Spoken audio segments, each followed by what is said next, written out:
Welcome, my friends. In this video, I'll be covering section 8.5, the confidence interval for paired data. For this confidence interval, we want to estimate how much larger, or smaller, one mean is compared to another for paired data. For example, consider the weight in pounds before and after 6 months on a diet. This is paired data because the two samples would be before the diet and after the diet for the same person. We may calculate the paired difference as taking the after diet weight and subtracting the before diet weight. If that was the case, then the population mean difference represents how many pounds gained or lost for negative numbers, which is more likely, after 6 months on the diet. One possible 95% confidence interval might be from 5 to 15. This would mean we are 95% confident that this diet leads to a weight gain of 5 to 15 pounds, which is an unlikely result. Instead, maybe a more likely result would have negative numbers. So maybe our lower bound is negative 10 and our upper bound is negative 5, which means we are 95% confident that this diet leads to a weight loss of somewhere between 5 and 10 pounds. Here's the formula for the confidence interval to estimate the population mean difference. We call the sample mean x bar sub d the point estimate for the population mean sub d. It is our best estimate for the value of the population mean difference. T times S sub d over the square root of n sub d is the margin of error, sometimes just called the error. On the confidence interval, we'll have the point estimate of x bar sub d in the middle. We'll have our lower bound and upper bound somewhere to the left and right, and the distance between those will be the margin of error, t times S sub d over the square root of n sub d. We will only be completing the confidence interval for paired data as a post hoc for the paired t-test in the event that the null hypothesis is rejected. This confidence interval will answer the question, which mean is larger and by how much. We will be using the Phred technique for the confidence interval for paired data. For F, we have formulate the problem. We can skip this step because it was completed as part of the paired t-test. For the review condition step, we can also skip this because it was completed as part of the paired t-test. For execute calculations, we'll be using the formula that we introduced in the previous slide.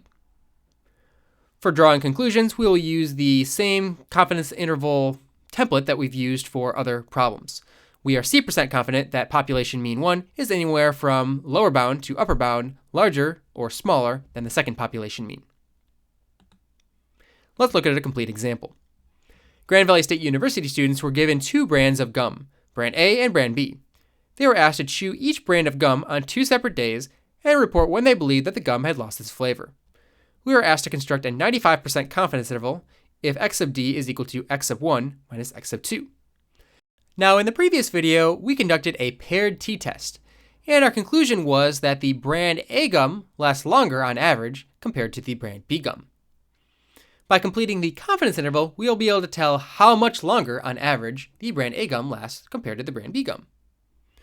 We don't have to do the first 2 steps of the Phred technique because they were already done in the paired t-test. We can go right to execute calculations.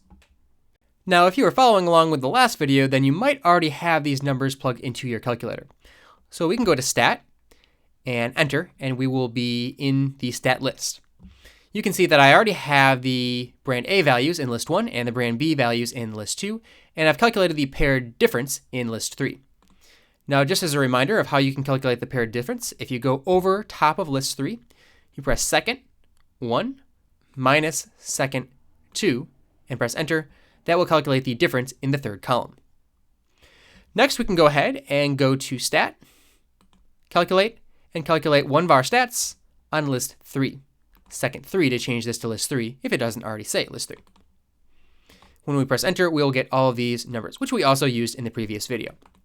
And those numbers have been copied down here.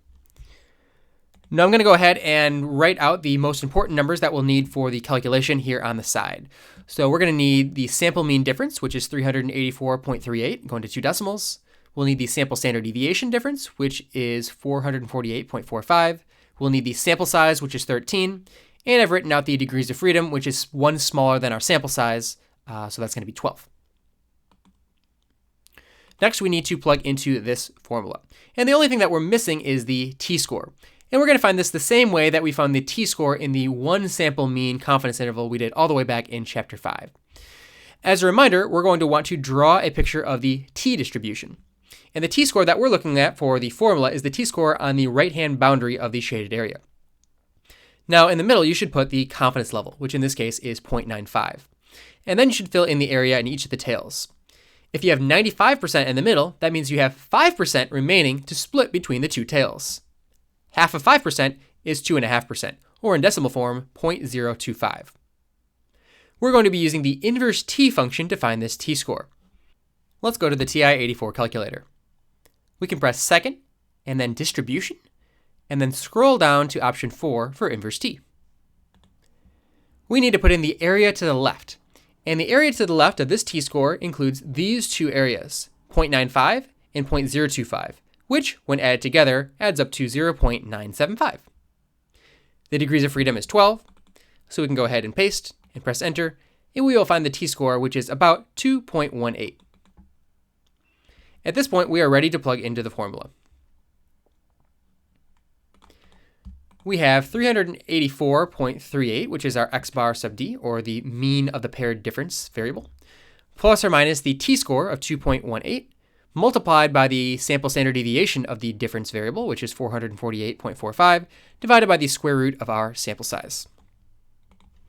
So grabbing the calculator, I can take 384.38 minus, I'll do the minus first, minus 2.18, multiplied by 448.45 divided by second square root of 13. I can press enter.